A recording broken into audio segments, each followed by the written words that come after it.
அகிரா டோரியமா இறந்துட்டாருங்கிற விஷயத்தை கேட்டதுலேருந்து எனக்கு ரொம்ப கஷ்டமாக இருக்குங்க. ஏன்னு பார்த்தீங்கன்னா, நான் ஃபஸ்ட்டு பார்த்த அனிமேவே பார்த்தீங்கன்னா டிராகன் பால் தான். எனக்கு எந்த கிரியேட்டர் பேருமே தெரியாது, அதாவது அகிரா டோரியமாவை தவிர. ஓகேங்களா? அகிரா டோரியமா கிரியேட் பண்ணனால தான் பார்த்தீங்கன்னா டிராகன் பாலுங்கிறது வந்து காட் ஆஃப் அனிமேவாக இருக்குது. இன்னமும் சரி, எப்பயும் சரி இருக்குங்க. அதாவது இவர் என்னென்ன முக்கியமான கேரக்டர்லாம் க்ரியேட் பண்ணி கொடுத்தாருன்னு பார்த்தீங்கன்னா, சில கேரக்டரை மட்டும் நான் என்னென்னு சொல்கிறேன் பாருங்கள்.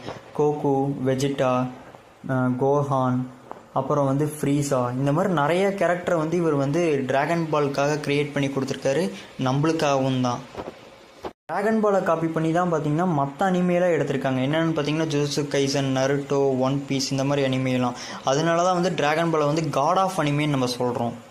அகிரா டோரியமா பார்த்தீங்கன்னா 68 வயசுலேயே வந்து இறந்துட்டாருங்க. எதனாலன்னு பார்த்தீங்கன்னா மூளையில் வந்து ஒரு சின்ன பிளட் கிளாத் வந்தனால.